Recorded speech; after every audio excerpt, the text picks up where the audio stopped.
आई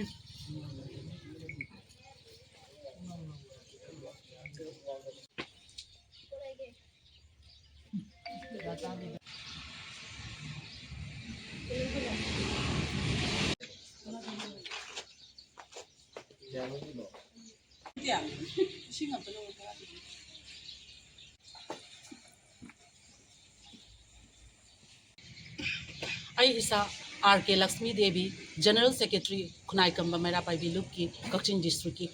ngasi अखोइना फमजरिबा sit in protest असि ngarang tang kunga mathoi January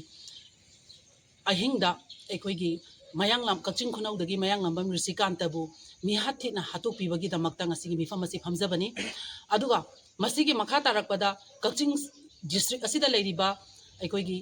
Kakching district united club organisation अमदी खुगामपाल अनीना सिंजदुना ngasi सिट इन प्रोसेस असि अखोइ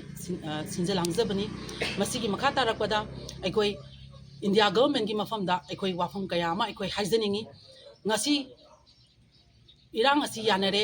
तंगदु लेतारे हाइबगी खोलाव मयाम अमदी इंडिया गवर्नमेंट की थोकलकली अदुगा मखा तारको ओइना अखोइगी मणिपुरदा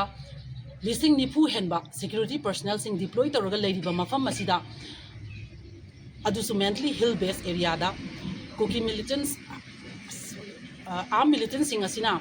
अखोइ फ्रीली मूवमेंट तौरकांदा ngasi मफम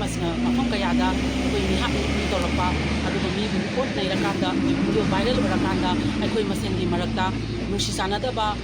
गी थवोंग डिविसिव पॉलिसी इंडिया गवर्नमेंट सिलकपसे मसे अखोइ खुदक्ते लेपियो हाइदना इंडिया गवर्नमेंट अखोइ हाइजनिंग अदुगा मखा तारकपदा मसिगी अखोइगी चमजरबा मिचम कया अखोइगी मसागी मरमदा चसब मतमदा मसागी मरमदा अदुम असिगुम खुदोंग थिबा से अमो हन थोपिदनाबा अदुगा महौसागुम अखोइगी तंगदु लैदाबा पुंसी अदु हंजल हनबियो हाइदना अखोइ ngasi gi famjari ba अखोइगी सिट इन प्रोटेस्ट असिगी कक्चिंग डिस्ट्रिक्ट की इमाइबेल सिंह थमजरी।